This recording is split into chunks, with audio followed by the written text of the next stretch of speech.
Olá, boa tarde a todos e todas. Sejam muito bem-vindos, muito bem-vindas à nossa penúltima palestra, nossa penúltima conversa na 11ª semana acadêmica de educação da Faculdade Unileia.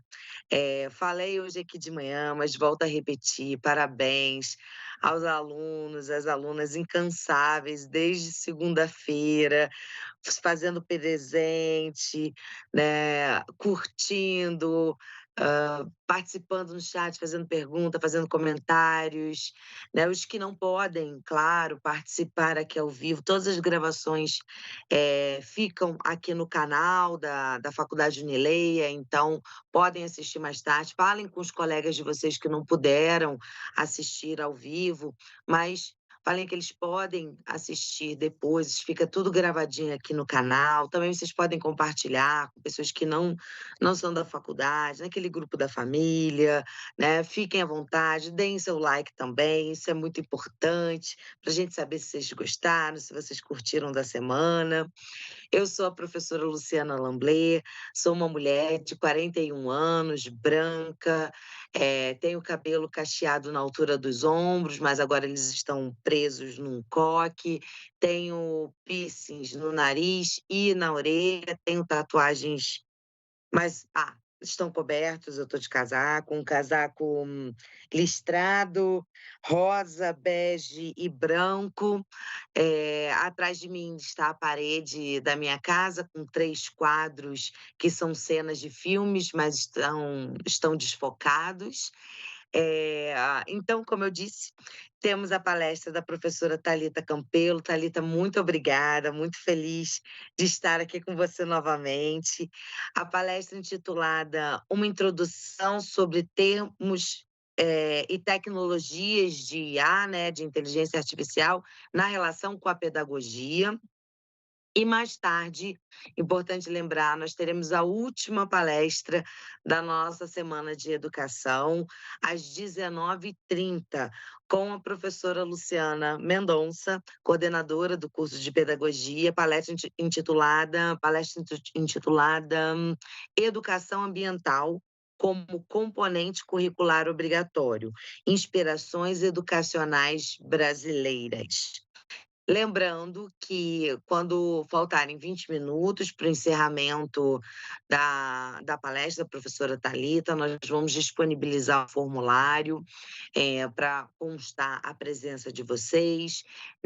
Nesse semestre, nós estamos fazendo um pouco diferente, então, a partir de hoje, contando 15 dias, até 15 dias úteis, vocês vão receber um certificado com o total das horas, né? Antes vocês recebiam por palestra, agora é pelo total das horas que vocês compareceram aqui na nossa semana, então fiquem tranquilos, contando de hoje até 15 dias úteis no e-mail de vocês. Deem sempre aquela olhadinha no spam, galera, porque às vezes vai para o spam, deem aquela olhadinha, o certificado estará lá. Caso não esteja, aí sim podem entrar em contato conosco via ocorrência. Bom, não quero tomar mais o tempo, que estou ansiosa para ouvir a Thalita, sempre adoro. Então, professora, a palavra está contigo. Eu vou fechar meu microfone, minha câmera, mas estarei por aqui. Vou ficar de olho no chat aqui, se tiver alguma pergunta, eu entro aqui para trazer para você. Muito obrigada, professora Luciana, é sempre um prazer estar com você. Sempre um prazer estar na Semana de Educação da Unileia. Eu agradeço, já quero começar agradecendo, né, a oportunidade de estar aqui para mais uma conversa com vocês, sobre esse tema que nos desafia, né, tecnologia, inteligência artificial, educação ambiental. Bom, antes da gente começar, eu quero fazer a minha audiodescrição. Eu sou uma mulher morena, tenho cabelos cacheados pretos, eles estão passando do ombro, estão soltos no momento, estou quase querendo cortar eles, por isso a ênfase no tamanho. Uso óculos, óculos têm armação preta. Sou do Rio de Janeiro, aqui tá friozinho, então estou com uma blusinha de manga cinza, tem listras brancas. Eu estou na minha casa, o fundo está desfocado mas eu estou aqui tentando ficar bem confortável para estar confortável para conversar com vocês. Bom, eu já vou passar a apresentação para que a gente possa ter tempo de conversar, né? Ao final, eu acho importante, sempre que possível, se a gente puder conversar, é sempre bom. Deixa eu compartilhar aqui com vocês a apresentação. Luciana, você pode só confirmar para mim se já está projetando? Perfeito, perfeitinho. Ok, muito obrigada. Então, bom, como a professora Luciana adiantou, o título dessa nossa conversa de hoje é uma introdução sobre termos e tecnologias de inteligência artificial na relação com a pedagogia. Não à toa, essa nossa conversa ficou para o último dia e o objetivo é resgatar alguns dos termos, alguns dos conceitos que com certeza vocês ouviram ao longo da semana e a gente junto fazer uma espécie de glossário, né, a gente poder junto ver os significados e como que isso se relaciona com a pedagogia, com a formação de professores para a educação infantil, anos iniciais e para a EJA. Bom, ainda sobre a autodescrição, eu estou começando com uma página com o título, tem a logo da instituição e tem o meu nome. As próximas páginas eu trago texto e tudo que está no texto projetado eu vou ler, e eu trago também imagens de adolescentes e crianças utilizando os equipamentos tecnológicos. Aqui na primeira folha, a gente tem uma menina usando um tablet. Bom, e eu quero começar a conversa, rememorando, né, coisas que a gente viu ao longo da semana e também coisas que a gente tem visto nos últimos tempos. Todos nós, a gente já se deparou, né, com uma variedade de conceitos e termos de áreas específicas, tanto da inteligência artificial quanto da educação. E ainda mais quando essas 2 áreas convergem. Mas isso não significa que nós estejamos familiarizados com esses termos. Por mais que eles estejam, vamos dizer assim, na moda, não significa que a gente conheça de fato todos eles. Eh, e da mesma forma, não é garantido que os profissionais da educação, eles estejam cientes dessas tendências, que estão mais proeminentes nesse momento, nessa relação, como eu já disse, da pedagogia com a tecnologia. Então, meu objetivo hoje é fazer uma breve introdução, sobre os principais termos do campo da inteligência artificial e alguns conceitos pedagógicos relacionados a eles. Então é importante a gente ter em mente que tudo que eu vou trazer aqui de tecnologia e de inteligência artificial é que se relaciona com o trabalho pedagógico. Então vamos lá, né, fica aqui o convite para a nossa conversa. Bom, eu quero continuar e começar, né, esses termos, pela inteligência artificial e eu já começo aqui com um rapaz que está usando um laptop e ele está com o fone dele de ouvido e trago ele aqui para ajudar a gente a pensar, então, sobre inteligência artificial. É interessante a gente notar que essa expressão, ela não é recente. Ela foi cunhada em 1956 por 2 americanos, o Marvin Minsky e o John McCarthy. Eles que cunharam esse termo. Desde então, desde 1956, a definição de inteligência artificial ela se expandiu e ela evoluiu a partir do que a própria tecnologia, do que a própria ciência foi se expandindo e evoluindo ao longo desse período. Atualmente, inteligência artificial se refere a um conjunto de tecnologias que permitem aos computadores, às máquinas, executar uma variedade de funções avançadas. Que funções avançadas são essas? Que imitam algumas características da inteligência humana, como a percepção, a aprendizagem, o raciocínio, resolução de problemas, interação linguística e trabalho criativo. Essas características da inteligência humana, identificadas em alguns computadores, em algumas máquinas, que são desenvolvidas a partir de tecnologias específicas, é que a gente chama atualmente de inteligência artificial. Dentro dessas características, é importante a gente notar que isso inclui a capacidade de ver, entender, traduzir, analisar dados, fazer recomendações e muito mais. Então, só para a gente, né, deixar bem claro antes de continuar. Quando a gente fala de inteligência artificial, a gente está falando de tecnologias que permitem que as máquinas, que os computadores, eles executem habilidades, executem funções que são características da inteligência humana. Bom, vamos continuar para a gente entender melhor como é que isso se dá na prática. Aqui avançando, nós temos outro rapaz e ele está com a gente pode chamar de jogo, todo um equipamento que para a gente utilizar, né, aqueles jogos de realidade aumentada. Então ele está com óculos e está com os controles manuais de realidade aumentada. Eu trago aqui alguns exemplos de tecnologias de inteligência artificial para que a gente possa tentar entender na prática como que funcionam computadores e máquinas que possuem habilidades, possuem funções que nos remetem à inteligência humana. Primeiro exemplo, os chatbots. O que são eles? São tecnologias que permitem que nós, pessoas, né, possamos conversar, conversas orais e conversas escritas com computadores. Um exemplo bem comum que a gente vê no nosso dia a dia é o atendimento por chat por WhatsApp. A gente tem várias empresas que, na atualidade, têm feito atendimento via aplicativo através de chatbots. Chatbots, você vai ver com as duas pronúncias.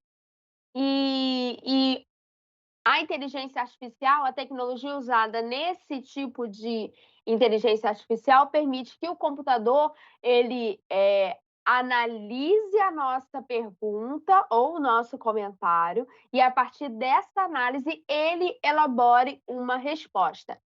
Ou uma continuidade, né, no sentido mesmo de conversa.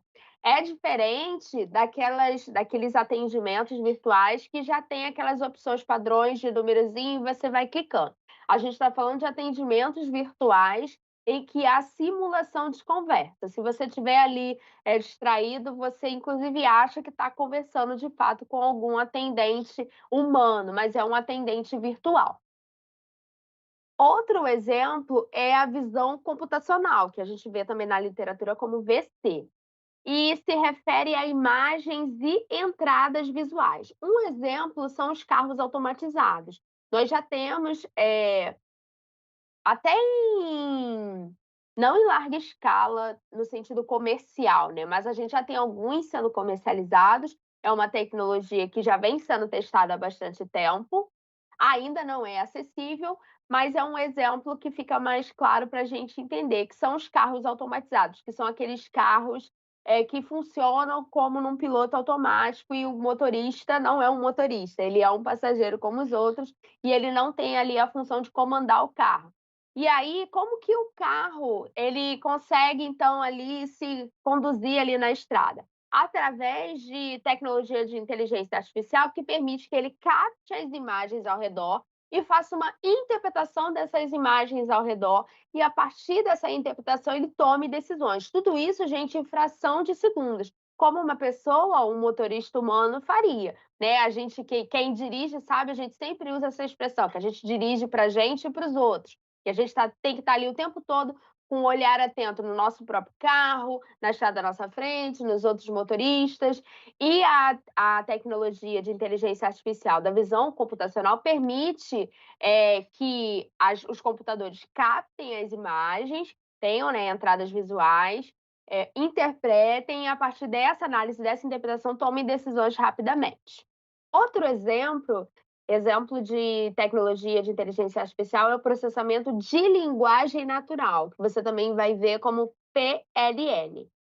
E ele se materializa através de respostas adequadas à linguagem humana, com cuidado para não confundir com as conversas orais e escritas. A gente está falando de tecnologias que permitem que os computadores compreendam a linguagem, o que a gente está dizendo, o que a gente está pedindo, o que a gente está perguntando, faça em frações de segundo pesquisas, então é mais do que ouvir, interpretar, analisar, decidir. Para decidir no sentido de te dar uma resposta, ele precisa fazer uma pesquisa para te dar uma devolutiva.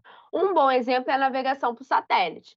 Então, você diz aonde você quer ir, você minimamente dá ali a localização, e a partir disso, o computador faz todos os cálculos no sentido de te levar ali corretamente onde que você quer ir, independente do que você está usando ali de configuração. Pode ser latitude, pode ser longitude, ou pode ser simplesmente um endereço. Então, a gente tem hoje tecnologias de inteligência artificial na navegação por satélite muito avançadas, inclusive que são coordenadas com visão computacional, que usam também captação de imagem do local, se isso já estiver armazenado no sistema, para favorecer essa localização e, no caso da navegação, esse encaminhamento. Um último exemplo que eu trago é de sensores. Esses sensores, eles se materializam através de propriedades físicas. Então, a gente está falando de tecnologia de inteligência artificial que permite que os computadores e as máquinas eles leiam o ambiente no sentido das propriedades físicas. Temperatura, consistência, eh, e por aí vai. A gente pode pensar em várias características físicas do ambiente que o computador ele consegue ler, ele consegue analisar a partir desse tipo de tecnologia de inteligência artificial. E um bom exemplo são os sistemas de inteligentes de irrigação. Então, eles não são pré-programados, você não marca um horário para ele irrigar ali a sua horta. O sistema faz a leitura de como está o solo, de como está a pressão atmosférica, de como está a umidade do ar, e a partir dessa leitura ele vai decidir quando irrigar aquela plantação, em que quantidade de água e com que frequência. Então, esse é um exemplo, inclusive, bem próximo da gente, esses sistemas de irrigação com inteligência artificial, do ponto de vista comercial, dos exemplos que a gente trouxe, tirando os chatbots, né? São os mais acessíveis e a gente consegue ver com uma certa frequência. Bom, dando continuidade e já começando a fazer a relação, eu quero conversar agora com vocês sobre alfabetização e inteligência artificial. Bom, aqui eu trago uma menina, uma moça, que ela também está usando um laptop, mas ela não está com fone. Então, ela está ali olhando para o laptop, ela não está digitando. Provavelmente, ela está assistindo alguma coisa.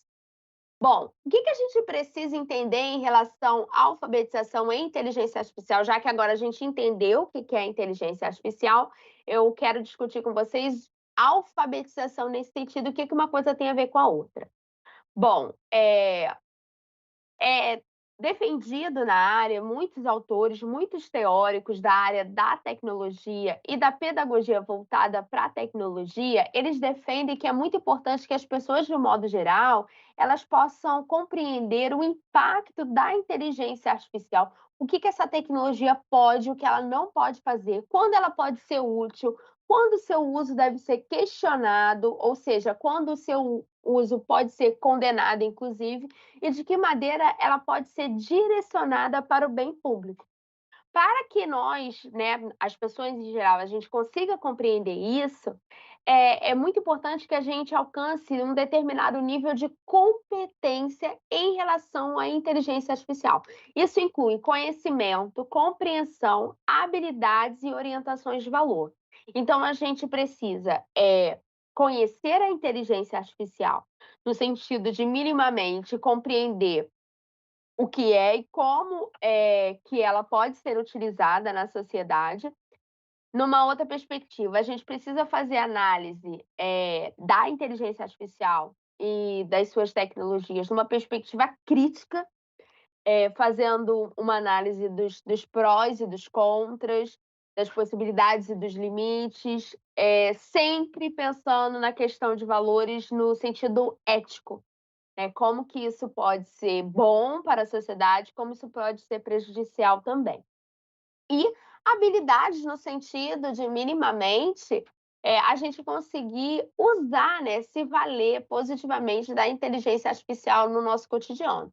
Todos esses elementos é que nós podemos chamar de alfabetização em inteligência artificial. Então, uma pessoa que é alfabetizada em inteligência artificial é uma pessoa que compreende o que é inteligência artificial, é uma pessoa que consegue perceber os seus usos na sociedade, é uma pessoa que faz uma análise crítica desses usos, no sentido do que é positivo e do que pode ser negativo, e é uma pessoa que minimamente consegue fazer uso dessas tecnologias dentro do seu cotidiano.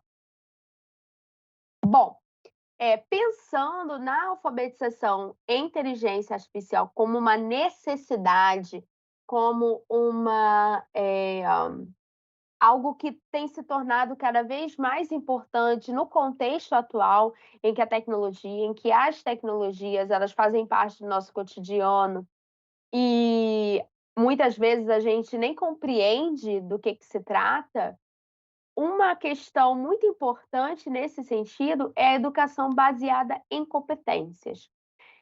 Eu quero falar da EBC, Educação Baseada em Competências, dentro agora de um bloco relacionado a conceitos e terminologias pedagógicas. Então, vocês vão ver que a educação baseada em competências e a partir de tudo que a compõe, como um mecanismo, como uma forma, como uma estratégia de promover alfabetização em inteligência artificial. Aqui como imagem eu trago uma menina de cabelos compridos que está tirando uma foto, né, e pela forma como ela está posicionada no slide, ela está tirando uma foto da gente, né, da foto de quem está, assistindo essa apresentação. Bom, e o que é a EBC, a Educação Baseada em Competências? Ela é um modelo que ela pretende fazer a transição da educação de tempo fixo e de aprendizagem flexível, ou seja, você precisa estudar sempre no mesmo horário, no mesmo local, com as mesmas pessoas e aprender dentro daquilo que for possível, dentro daquilo que se consiga dar conta dentro de um determinado contexto, para um outro modelo em que o tempo de educação seja flexível, então você pode aprender em vários momentos diferentes, com pessoas diferentes, em lugares diferentes, mas que você tenha uma aprendizagem fixa, você tenha uma aprendizagem que seja duradoura, uma aprendizagem baseada em competências e que vá para além de resultados mais contextuais, sabe? Mas é no sentido de uma aprendizagem fixa também, numa perspectiva em que ela fica, você retém aquilo que está sendo trabalhado, está sendo ensinado para você. O cerne da educação baseada em competências é justamente o conceito de competências, um termo que evoluiu muito. Na literatura, você vai ver o termo de competência relacionado com educação, em vários aspectos, tanto num aspecto negativo como num aspecto extremamente positivo, ambas muito romantizadas, e até estereotipadas.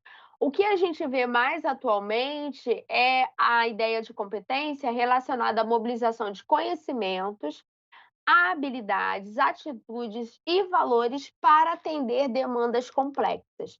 Demandas complexas no sentido de situações em que as respostas elas não são simples e elas não são, não é uma relação muito fácil de causa e efeito, mas situações, a gente chama de demandas complexas, situações em que exigem dos sujeitos, para resolver os problemas, habilidades de interpretação, de análise, de relacionar um conhecimento com o outro, que circula entre áreas e disciplinas, e conhecimentos diferentes, então é nesse sentido que a gente emprega esse termo de competência, a favor de demandas complexas.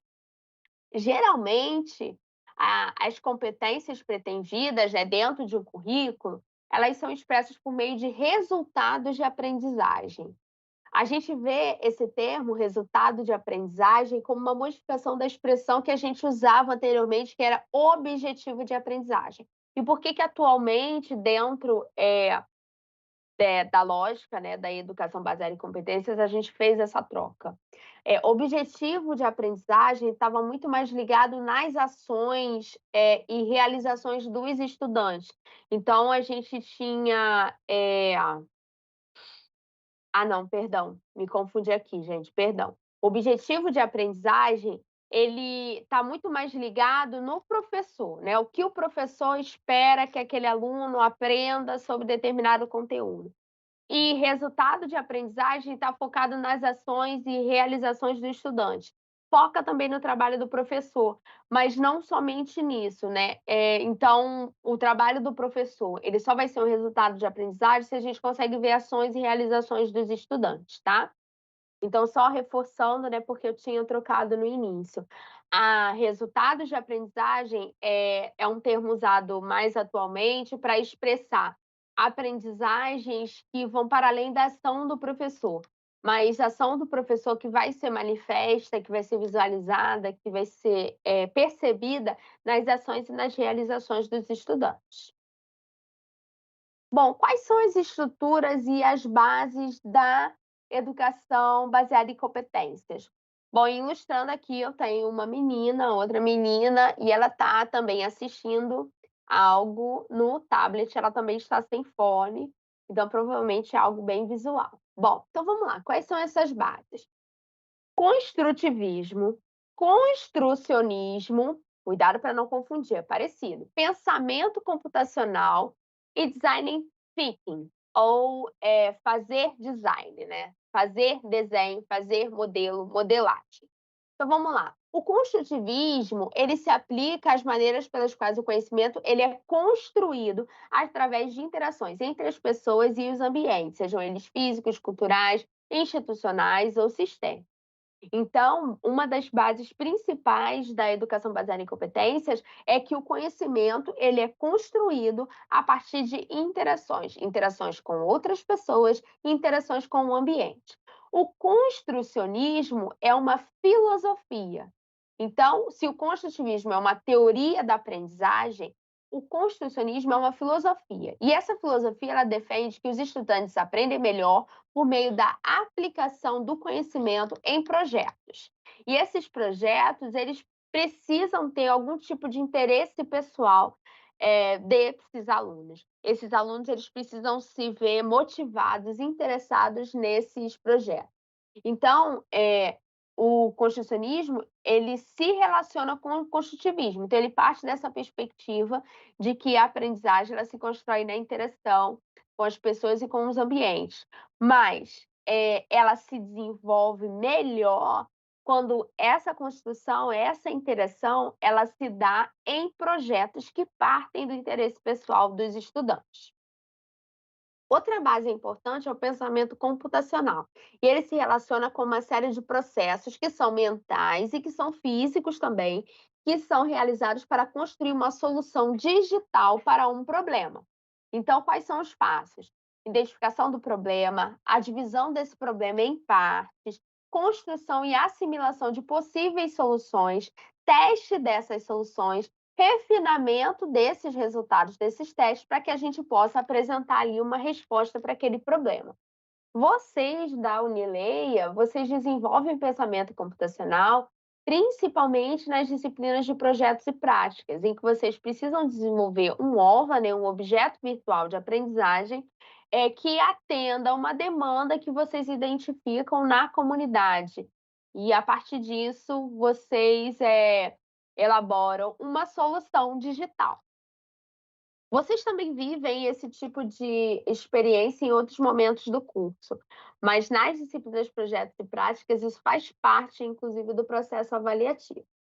Com a modelagem, o design thinking, ele é um processo que é analítico, que é criativo, e ele é desenvolvido para envolver as pessoas em oportunidades para experimentar, criar e montar protótipos de modelos, coletar comentários e reformular o processo. Então, no pensamento computacional, a gente está pensando em soluções digitais. Na modelagem, a gente está pensando em soluções físicas, materiais, produtos, eh, que se desenvolvem a partir da tecnologia, mas que, eles são construídos. Então a gente pode pensar, por exemplo, no movimento maker. Tem tem um fundo, que se relaciona com design thinking ou com a modelagem. E aí a ideia é apresentar uma resposta, um protótipo que vai ser testado, que vai ser analisado por um grupo. Então, a ideia é coletar comentários sobre esse modelo que foi apresentado, e a partir desses comentários que vão ser analisados, reformular esse processo de design, de feitura desse protótipo, até que ele possa ser um produto final, possa ser uma resposta final para aquela demanda que foi identificada. Todos esses conceitos que eu estou trazendo aqui para vocês, dentro da educação baseada em competências, eles se relacionam a práticas pedagógicas, se relacionam a fazeres e saberes de professores e alunos, que se relacionam em torno do conhecimento, tá? Bom, e o que não pode faltar na educação baseada em competências, pensando nessas práticas pedagógicas? Explicabilidade. Então, é muito importante que tudo que for apresentado pelo professor para os alunos seja claro, tenha bastante exemplos, de preferência, exemplos que estejam relacionados com o cotidiano, exemplos que estejam, relacionados com a realidade, que que se desenvolvam, que os conteúdos se desenvolvam a partir de, ações, experiências do cotidiano que despertem interesse desses alunos. Uma coisa também que não pode faltar são interações encorpadas. Então a gente está falando mais do que troca, o que é muito bom, né, estar junto, conversar, trocar ideias, tudo isso é muito bom, é muito importante. Mas dentro da educação baseada em competências, isso precisa ser hiperdimensionado, isso precisa ser muito bem planejado, isso precisa ser muito, cuidado, muito bem desenvolvido para que, de fato, possa, se revelar em resultados de aprendizagem. Outro aspecto importante é a contextualização de dados, e tem a ver com o que a gente falou no início de explicabilidade. É muito importante que todo conhecimento, todo conteúdo que o professor traga para trabalhar com aquela turma, tenha uma contextualização de dados.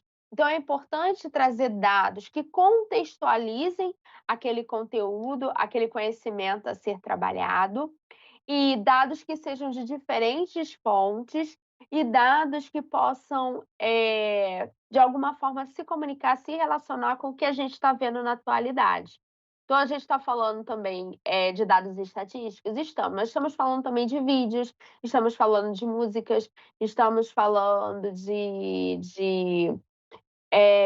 textos de opinião, estamos falando de um compilado, de uma reunião de dados sobre determinado assunto, para que possa contextualizá-lo, para que possa facilitar esse processo de contextualização, e isso possa se reverberar em resultados de aprendizagem.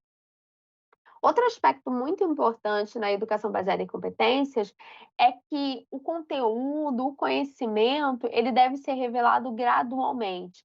Então, um aspecto muito marcante na educação baseada em competências é que o conhecimento, os conteúdos, eles são trabalhados de forma gradativa.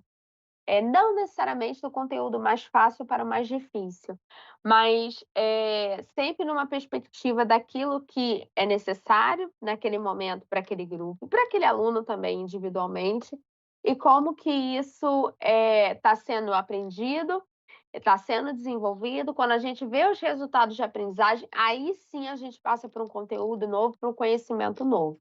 Então a gente só vai ir revelando conhecimentos e conteúdos novos na medida em que a gente consegue ver resultados de aprendizagem daquilo que foi trabalhado anteriormente. Outro aspecto é oportunidade para programar, e isso se relaciona diretamente ao uso de tecnologias de inteligência artificial. Então, tão importante quanto o professor trabalhar com a tecnologia, trabalhar com a inteligência artificial, ele favorecer oportunidades para que os estudantes vivenciem e experienciem isso também. Então, não adianta fazer uma aula toda tecnológica em que a tecnologia está só com o professor, em que os alunos não têm essa oportunidade. Então, o design thinking ou a modelagem, que a gente viu que tem a ver com a cultura maker, é um exemplo, de como dar essa oportunidade para as crianças e para os adolescentes, né, adultos também, pensando na EJA, possam se utilizar das tecnologias pensando numa solução prática, uma solução física para algum problema, pensando também no que a gente viu relacionado aos projetos. Outro aspecto importante, gente, são os marcos. Então, da mesma forma que a gente revela gradualmente os conteúdos e os conhecimentos, é importante estabelecer com os estudantes marcos. Marcos no sentido de deixar bem eh, sinalizado o que é mais importante do que está sendo trabalhado ali, e marco no sentido de início e fim. Lembra da que a gente está trabalhando dentro da educação baseada em competências, em conteúdos e conhecimentos que vão se modificando a partir de resultados de aprendizagem. Então, a gente só vai ver um conhecimento novo quando a gente vê resultado de aprendizagem do conhecimento anterior. Então, é muito importante mostrar, deixar claro para os alunos que a gente está terminando, está findando um ciclo, um bloco, e agora está começando um novo. Então, esses marcos também são no sentido de atividades de fechamento em relação a determinado conteúdo. Como a educação baseada em competências, ela se materializa principalmente a partir de projetos, então fechar os projetos, seja com uma culminância, seja com algum tipo de exposição, algum tipo de devolução, pensando nas soluções, sejam elas digitais ou físicas, é muito importante para que fique claro que está se terminando aquele bloco e está começando um bloco novo, um bloco diferente. Por último, eu quero destacar o que não pode faltar na educação baseada em competências são as identidades, valores e origens. É muito importante que a gente trabalhe com as tecnologias, e no nosso caso aqui da nossa conversa, as tecnologias de inteligência artificial, trabalhá-las na educação, sempre pensando em identidade, valores, em princípios éticos, princípios estéticos, discutindo, problematizando, trazendo a crítica, o uso e os abusos dessa tecnologia e de qualquer outra tecnologia na sociedade. E sem desconsiderar as origens dos nossos alunos, os contextos das nossas escolas, sem também desconsiderar essa relação de conhecimento e poder, de tecnologia e poder, e de como conhecer e dominar isso pode ser uma ferramenta importante, de segurança, de você não ser dominado por algo que você não conhece, né. Quando você conhece, você não pode ser dominado por aquilo. Então é importante, sempre trabalhar com a tecnologia de inteligência artificial ou qualquer outra tecnologia no contexto educacional, trabalhando junto às dimensões éticas, de crítica, de debate, de problematização, de como aquilo, se desenvolve dentro de um dado contexto, que é sempre histórico, social, político e econômico. Nada se dá no vazio e nada se dá, sem que alguém tenha algum tipo de vantagem, sem que alguém tenha algum tipo de interesse. Então é muito importante que a gente também levante essas questões e traga ela para análise. E fechando aqui nesse mesmo slide, eu tenho uma menina que também está olhando, assistindo algo no tablet. Bom, essas foram as referências que eu usei nessa apresentação. São diversas referências internacionais e tem uma referência principal, que é essa da Unesco, que é Currículos de Inteligência Artificial para a Educação Básica. Esse documento, ele é de 2020 e a gente tem ele na versão em português. E ele foi a principal referência que eu usei nessa apresentação. Bom, gente, é isso. Agradeço a paciência, a escuta atenta de vocês e acho que a gente conseguiu ficar com um tempinho bom para poder conversar.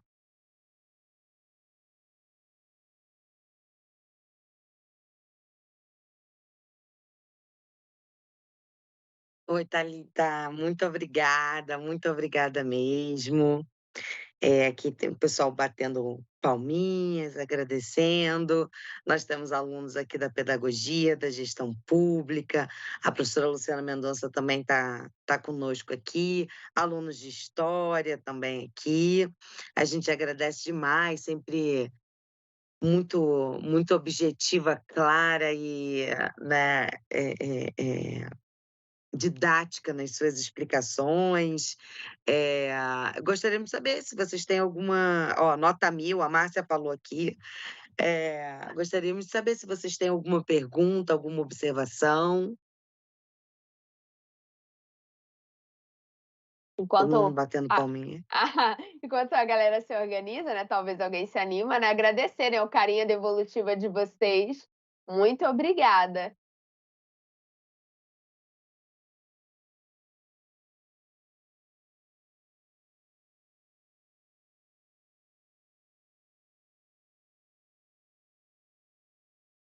Ninguém se anima, gente?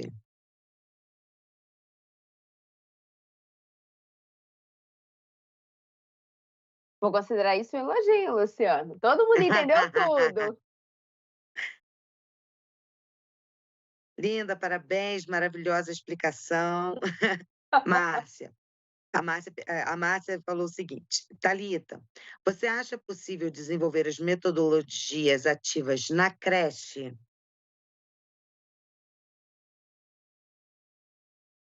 Eu acho possível.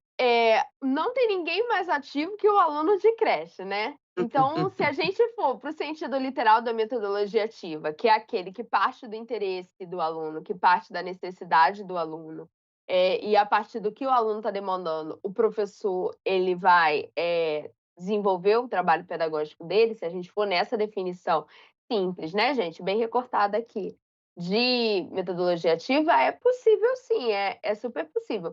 Eu só acho que a gente precisa ter claro que, o o que vai definir a metodologia que a gente vai trabalhar com a turma, seja ela de que segmento for, é a turma, cada criança, cada aluno, cada contexto demanda metodologias diferentes. Muitas vezes, e tem pesquisas que mostram isso, os melhores professores, são aqueles que conseguem trabalhar com várias metodologias diferentes no mesmo contexto, fazendo a leitura do que os alunos estão necessitando. Então sim, eu acho super possível. Mas, eu acho também interessante a gente olhar para esse contexto e perceber se dentro desse contexto essa metodologia faz sentido, né. Pensando sempre num grupo específico, né. Eu tenho sempre muito cuidado com essas perguntas para não dizer que eu estou dizendo que serve para qualquer creche, qualquer turma, né. Então sim, é possível se fizer sentido naquele contexto. Se não fizer sentido, a gente precisa fazer uma adaptação metodológica para a necessidade, né, que aquele grupo está apresentando. Não sei se eu Muito respondi. isso, né? Não, responder muito isso, né, Thalita? Às vezes a gente prepara, ai, uma super atividade e tal, numa turma é maravilhosa, aí você vai toda empolgada para outra turma, da mesma escola, com a mesma idade, a mesma série, e é um desastre, assim, não, é o não Não acontecimento, né? rende. É muito. A Márcia falou, por exemplo, trabalhar com formas, cores, numeração com crianças de 2 anos, se convém. Então, mais uma vez, convém dentro de cada contexto. Tem contexto que isso super vai fazer sentido. Tem contexto em que essas crianças precisam desenvolver uma série de outras habilidades antes de chegar nesse número, nessa forma e nessa cor. De uma forma ou de outra, a gente pode trabalhar com número, forma, com cor, com letra, com som, porque isso faz parte do cotidiano. Eu também não sou uma pessoa, muito, como é que eu posso dizer? Não sou radical. Eu trabalho com educação infantil já tem, 16 anos, e trabalho numa perspectiva em que eu não nego esses conhecimentos, porque eles fazem parte da sociedade. Eu não posso isolar e dizer que o meu bebê ele não vê nada disso. Não, ele vê. Então trabalhar esses conhecimentos eu acho super válido, mas numa perspectiva que respeite as necessidades e a maturidade de cada grupo e de cada criança em específico. Então é possível você trabalhar tudo isso na interação e na brincadeira, que são 2 eixos estruturantes da educação infantil. Então é super possível trabalhar isso sem que haja uma forçação, de um grafismo perfeito, a partir de um determinado padrão estipulado, ou uma memorização. Então se você trabalha isso na perspectiva lúdica, se você trabalha isso relacionando assuntos de interesse, eu trabalhei durante o terceiro bimestre com alimentação. Então, que é um tema que é super de interesse da minha turma, eles adoram. Então, a partir disso, eu trabalhei cor, eu trabalhei em quantidade, eu trabalhei um monte de coisa. Mas, assim, tudo diluído dentro das atividades que a gente estava fazendo de experimentação que envolviam alimentos diferentes. Então, é super possível. A gente só tem que ter cuidado para não eh, eh, pegar um conceito, um conteúdo que é de uma outra etapa, trazer para a etapa anterior e ainda trazer junto a forma de trabalhar. É possível você trabalhar esses conhecimentos? Claro que é, mas você não pode trabalhar da mesma forma que você trabalharia com uma turma de primeiro ano, de segundo ou de terceiro. É preciso fazer as adaptações aos contextos e às necessidades, né, específicas. Maravilha, maravilha, professora. Muito obrigada. Ó, todo mundo aqui elogiando, muito boa palestra, excelente palestra. A Márcia agradeceu também, você ter Ai, que respondido bom. às aos questionamentos dela. Então é isso, pessoal, acho que ninguém tem mais nenhuma pergunta aqui, nenhum comentário. Ah, não, tá. Ah, não, tem sim, a Maristela, desculpa, Maristela. Ela elogiou a palestra, falou que foi muito esclarecedora e fez uma pergunta. Professoras, se a escola não tem as ferramentas, o que fazer? A pergunta, né, A é pergunta que não maravilhosa, quer não quer calar. calar. Pergunta perfeita. Então, Maristela, excelente pergunta. Como trabalhar com tecnologia quando não há a tecnologia?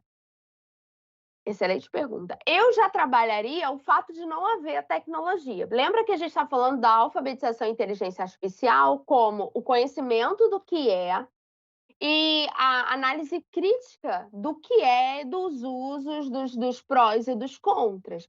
Então, analisar com os meus alunos por que que eles não têm internet, cabeada, por que que muitas vezes eles ficam reféns de internets que são clandestinas, porque não chega a internet oficial, por que que a escola não tem a internet, por que que a escola às vezes não tem nem um computador, nem a sala de informática. Então, trabalhar isso também, a negação, a falta de acesso à tecnologia, também faz parte da alfabetização e inteligência artificial. Entender as relações de poder e de consumo que se relacionam ao uso de tecnologias na nossa sociedade. A gente vive numa sociedade capitalista, a gente é o que tem, a gente não pode negar. Então, o jogo todo se estabelece a partir do capital, a partir da troca financeira. Então, o que que a gente vê dentro da sociedade capitalista? Alguns com muitos, outros com pouco ou com nada. No caso da tecnologia, que se estrutura dentro de uma sociedade capitalista, a gente vai ver alguém com muito acesso à tecnologia,